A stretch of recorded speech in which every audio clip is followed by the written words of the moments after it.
everyone. Hello, I'm Emily. I'm one of the PGY threes.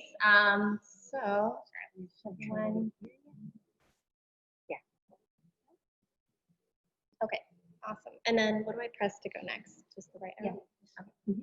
Okay, so I'm supposed to be doing a wellness lecture today, and so I kind of thought about, well, what do you guys want to hear about? And I think the best thing for me was what makes me well, and food makes me well. So I thought today I'd talk about food and wellness. So my lecture is called Yummy in My Tummy. I'd like to thank Surya, Monisha, Priscilla, Noah, and then Dr. Stutz, Wolfram, and Willis for taking a look at my presentation and giving me some comments on how to make it better. So to get started, what am I going to talk about? I'm going to give a little bit of info about how we got to where we are in terms of eating. Where are we now in our eating? And then what's in it for me? What's good for us? So let's start with just a quick history of food in America. Back in before the 1900s, food was largely unregulated territory. So basically manufacturers could give you anything they wanted in food and label it any way they chose. So you would often find things like arsenic in vinegar, sulfuric acid in pickles. They would sell you these quick cures like anti-fat, hair restoration, cures for cancer. And there wasn't any regulation in the government to really say this is not allowed, you have to do X, Y, Z. So in 1902, there was a gentleman by the name of Dr. Harvey Wiley, and he created this thing called the Poison Squad. And really what it was 12 volunteers, all men, who for about a year was poisoned every meal. So it would be things like testing out borax. They would have a little bit of borax in their breakfast, a little bit of borax in their tea, a little bit of lunch, dinner, everything. And what they did was just kind of jot down in their journals what they felt from these little micro dosages. Headaches, nausea, vomiting, diarrhea, and they would stop once they really felt really sick.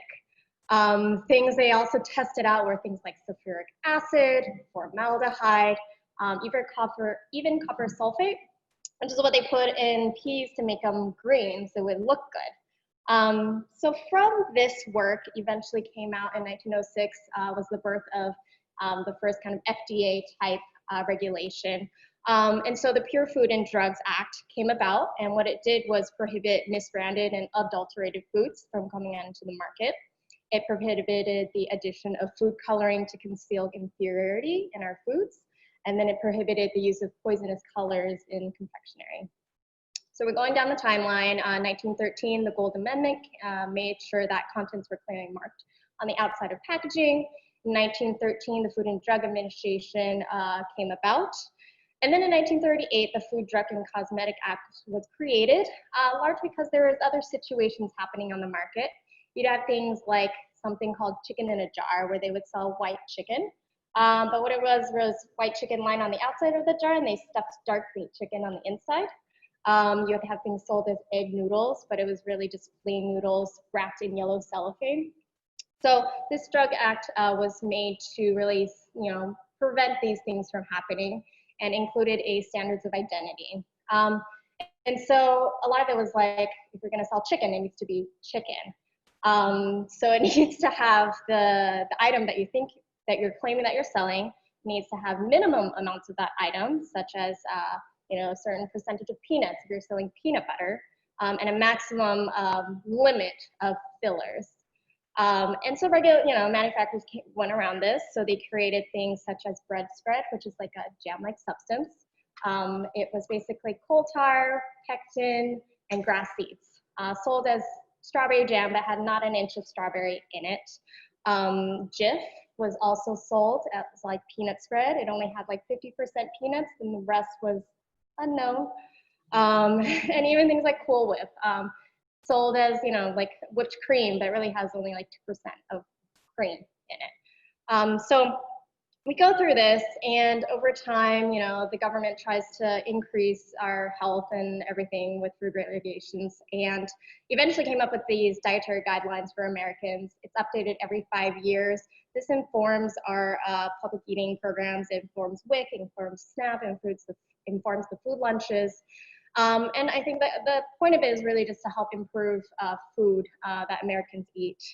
I'm not going to go into a lot of the details on what the report says. Largely what it does tell us is that Americans are just not eating enough vegetables, fruits, whole grains, dairy, and we're eating a lot too much of added sugars, trans fats, sodium.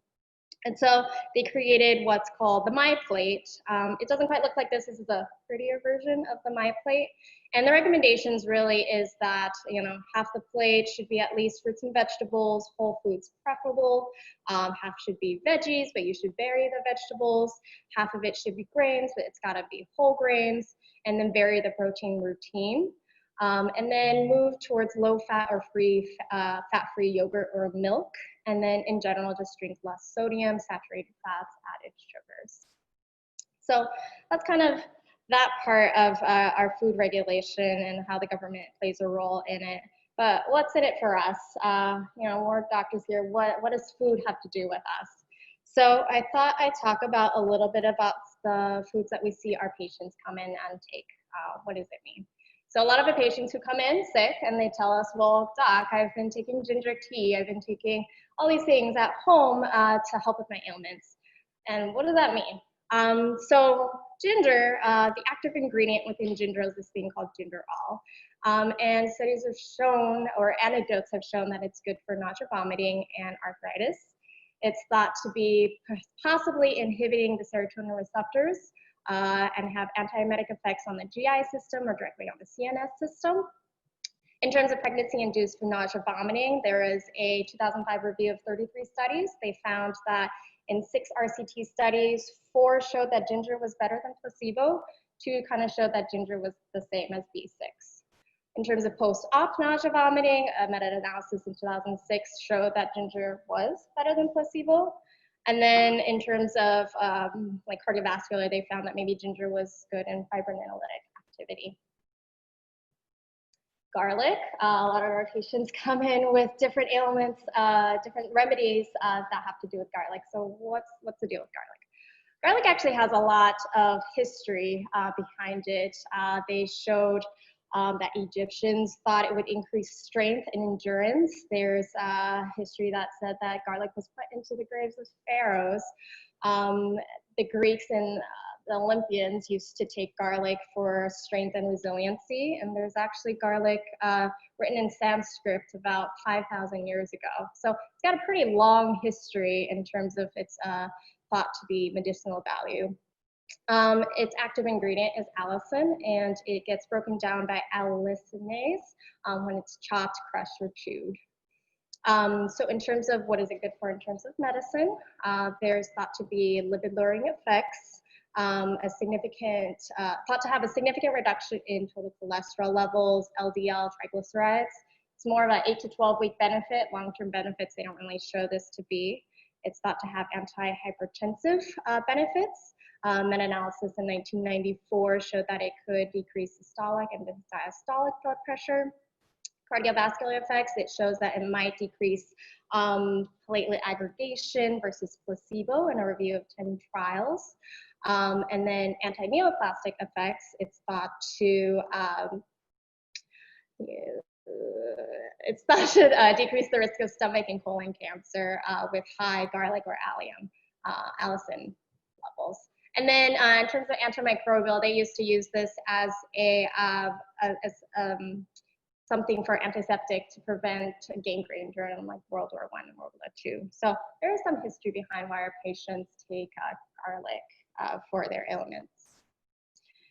So that's ginger and garlic. What's more important to us? Who drinks coffee, who drinks tea? Caffeine is really important to us. So what's up with coffee? Is it good for us? Is it not? So it's taken in the right amounts for each of us. We all have our different dosages, but when it works for us, it gives us increased alertness, energy, ability to concentrate. When taken too much, though, it can cause you to get anxious, restless, insomniac, and then tachycardic, nauseous. So you really have to take the right dosing. In the literature, what they define as coffee moderate dosing is about 3 to 5 cups, which is about 400 milligrams of coffee. So what's all the controversy about coffee? In 1991, coffee was listed on a list of possible carcinogens in WHO. In 2016, it was exonerated by the WHO. And then again in the 2018, California created this Proposition 65 to list coffee on the list of possible carcinogens. And why did they do that? They did it because this thing called acrylamide is formed when you roast the beans. And so you find this in things like French fries when there's a high heat frying effect.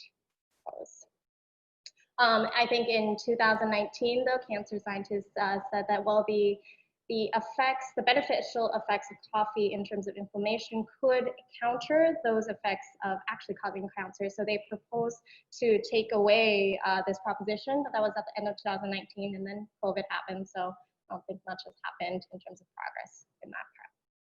Other things that coffee has known to be beneficial for us has been things such as diabetes, cardiovascular, depression, and neurodegenerative diseases. So in terms of diabetes, there's a compound called polyphenols. Magnesium is found in coffee, and it's thought to have an effectiveness in terms of insulin effectiveness and glucose metabolism. So in a meta-analysis of about 45,000 patients followed over 20 years, they found an 8% decrease in diabetes with 1 cup of coffee and up to a 33% decrease in 6 cups of coffee versus no coffee at all. Another meta-analysis also showed high intake of coffee, 10 cups or more, versus low coffee, less than 1 cup, showed a 30% decrease in diabetes. In terms of cardiovascular, there's pros and cons. The cons is that coffee and unfiltered coffee, it can create this substance called diterpenes. You find that in like French press, Turkish coffees, and it's thought to increase the LDL and triglycerides. However, there's also information on the benefits of coffee. In the Nurses' Health Study, it's thought to, with 80,000 women enrolled, they found that 4+ cups of coffee a day could decrease the risk of stroke in about 20%. Same thing, another 37,000 women's cohort study found 2 to 3 cups could decrease it by 21% in heart disease. Other things, depression, they're thinking that the polyphenols, because it's an antioxidant, can reduce oxidative stress and therefore decrease inflammation. So they did do studies where they found that coffee in a 263,000 prospective study with the NIH and the American Association of Retired Persons. 4+ cups of coffee led to a 10% decrease in depression versus no coffee at all.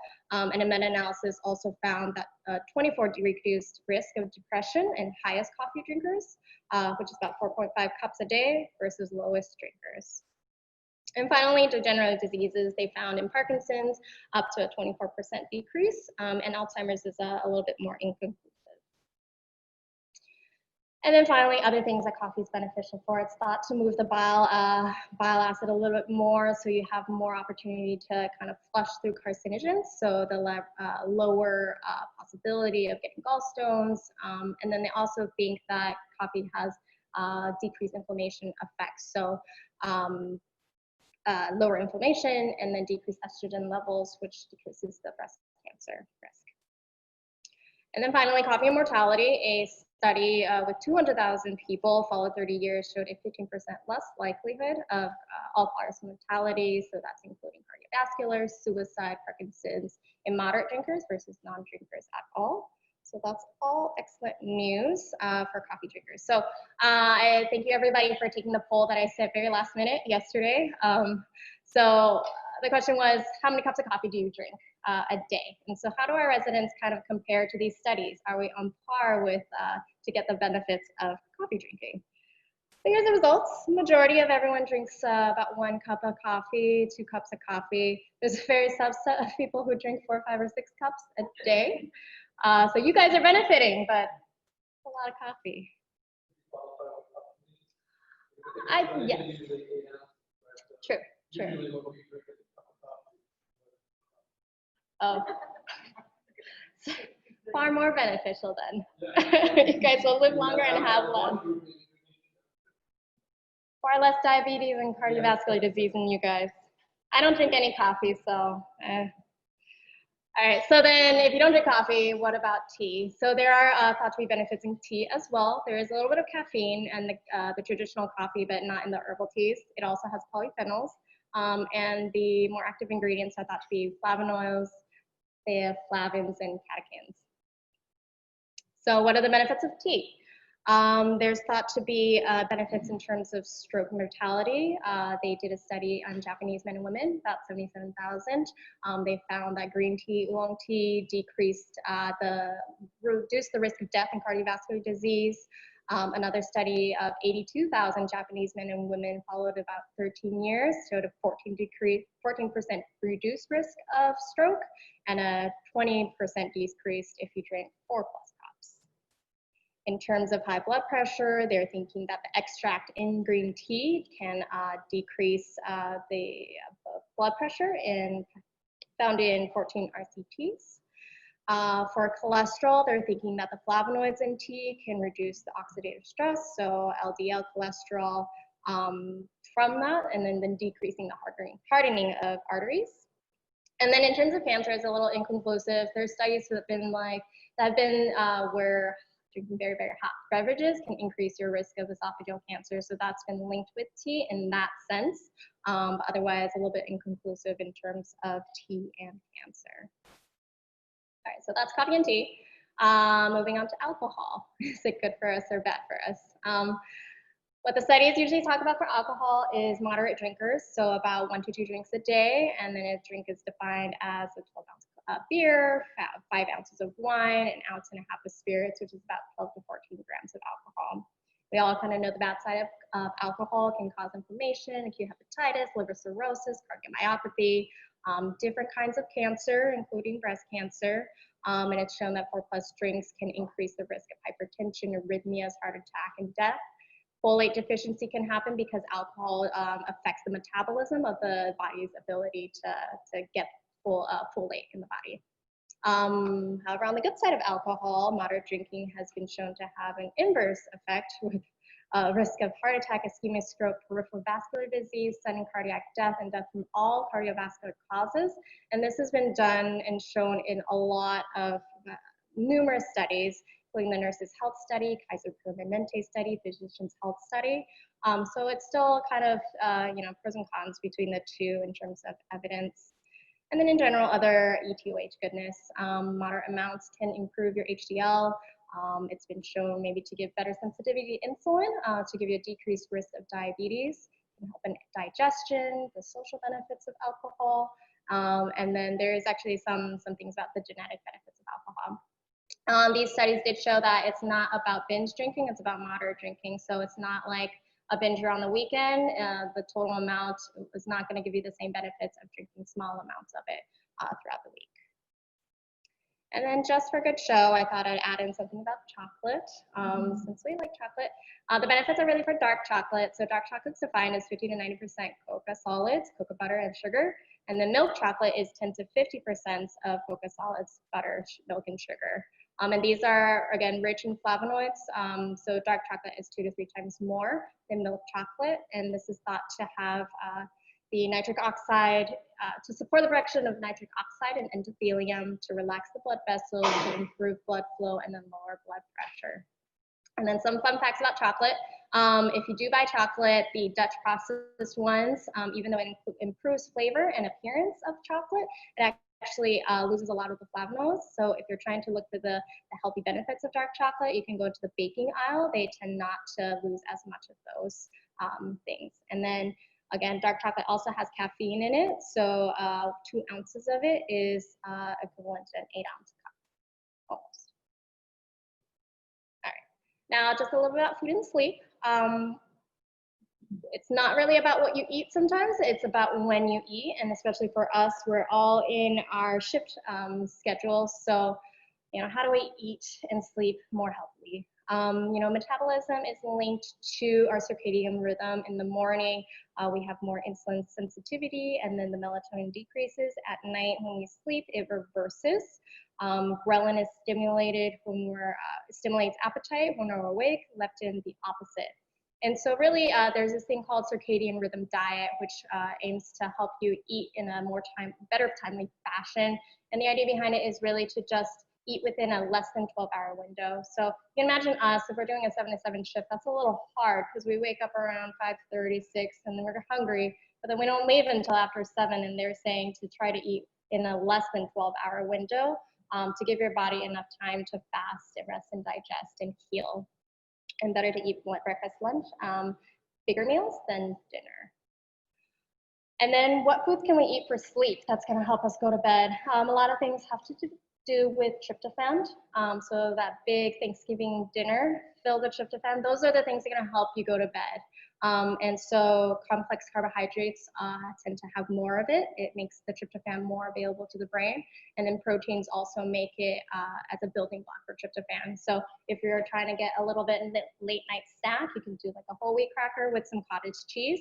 That tends to give you a little bit more building blocks for you to have a nice sleep. And then melatonin. Melatonin is a derivative from tryptophan to serotonin to melatonin. So there's actually a study, if you just look it up, there's this graph where they tested all the foods that are high in melatonin.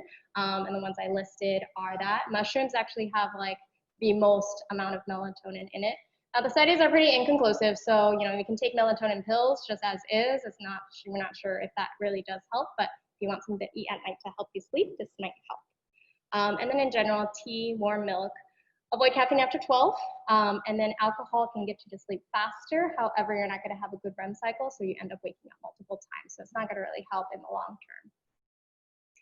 And now, I sent out the survey initially also to see, well, what kind of meal service kits does everybody have? I don't have time to cook. What do I do? So I was kind of curious, you know, what everybody was subscribed to. So it started out with Blue Apron and then quickly catalyzed to all these other ones. I thought I was just going to do like 10 different things. There's more than 20 just in New York itself. So, you know, I just was curious what things people use. So I thought I'd just kind of quickly categorize the things for you guys in case you needed some assistance in feeding yourselves.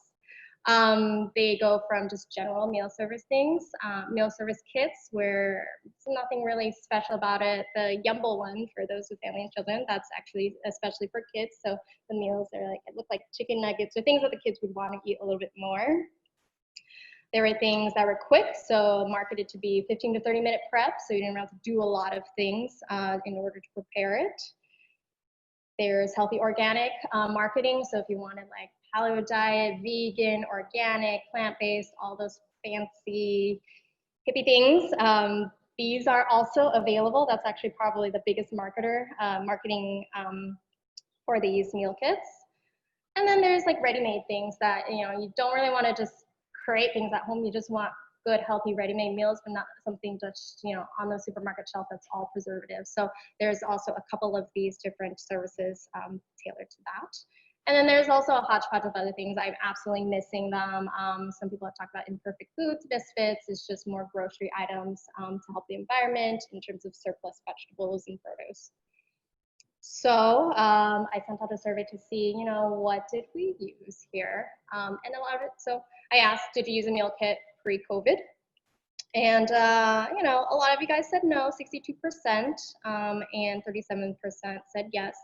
And thank you again for responding. 56 is, I think, a pretty hefty response rate. And then so what do people use? Majority use Freshly, some Basket, HelloFresh, Purple Carrot. I don't even know what Purple Carrot was. I don't know. And then a variety of different things as well. And so why did people use this? Some people said it was environmentally friendly. Some people said it's just easier not to worry about the produce in shopping. Some said it was just peak laziness, which is fine. And some said it was just price no time to cook. And the packages stay cold for 24 hours. So I wanted to open this up actually to the group because there is a good amount of people who actually use the service. I would say, you know, a good 40, I would think a good like 20 to 30 people. So I want to open it up to the group, to the audience, to the people on Zoom. Why do you choose the ones that you chose, and do you recommend it for us?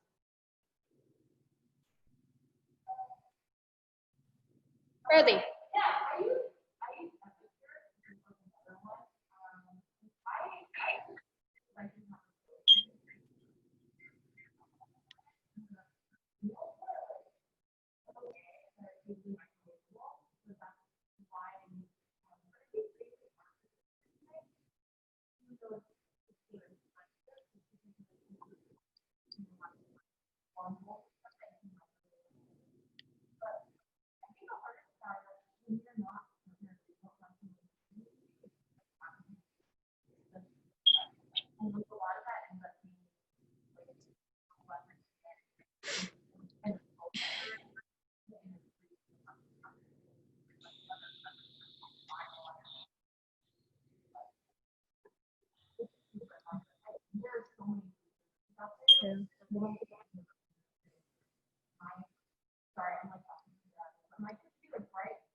Okay, okay. Anyone? Yeah.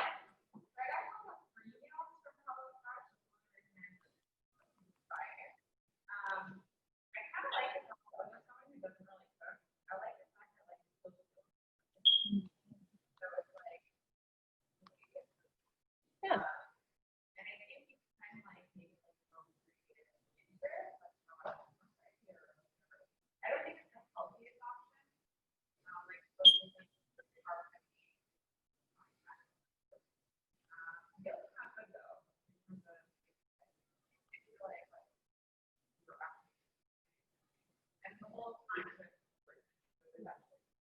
Yeah.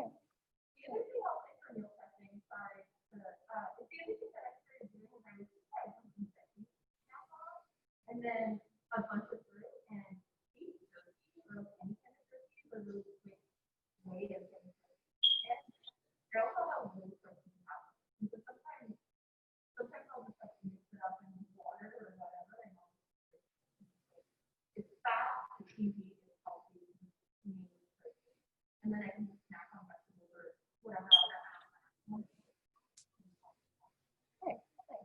A lot of it sounds like healthy eating, convenience as well. Anyone on Zoom want to promote their meal service kits?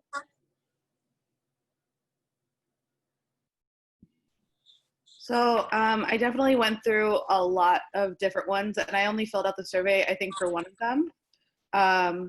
But there's my face. uh, I feel like not using a meal kit kind of left it up to me, and more often than not, I would just end up ordering out, especially because it takes such a long time to, like, I know I live right next to a bunch of grocery stores, but like, trying to find the time, and then like, especially now with the quarantines and like them only letting in a certain number of people and everything closing early. Now that everything started, I've just started using kind of a combination of Imperfect Foods and Amazon Fresh for everything. But before, I kind of trialed to see what worked best with my schedule, what worked best with like my actually having the time to cook when like for like 12 hours, it's just really hard when you only have one day off to spend that entire day, like trying to meal prep for the entire week. Kind of keeping that in mind as well was why I did what I did. Hey. Yeah, so I think Stacy already also, and I think Ruth shared it to the WhatsApp, that I did a blog post where I tried a bunch of these. I think the only one I mentioned was Sunbasket on your survey. I think especially for first and second year, it was much more helpful having something delivered that was kind of prepared. As a third year, it was less important, and actually just before I had signed up for Local Roots CSA and was getting local vegetables delivered. Well, I switched it to delivery when COVID actually started, and that was great. Now there's even more things available. I either get from Natura, something that Sage had recommended, or from Oxalis does these Boxalis things very similar to a CSA. And there's just a ton of things available, even more so now than there were before. And it's just helpful in kind of getting a deal on a bunch of fresh ingredients. And I think that's more where I shifted back towards away from the meal preps, more of just a box of fresh produce and maybe some add-ons.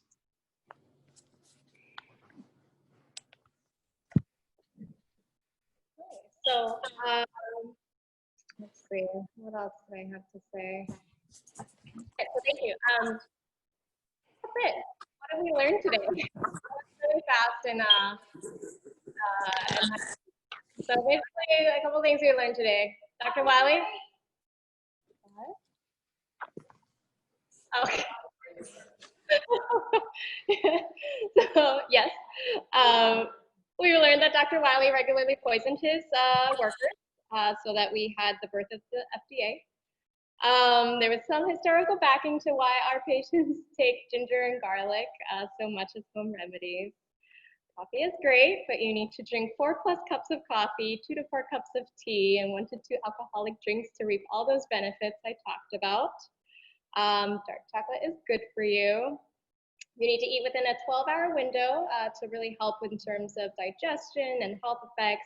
Eat foods rich in tryptophan, melatonin to help you sleep.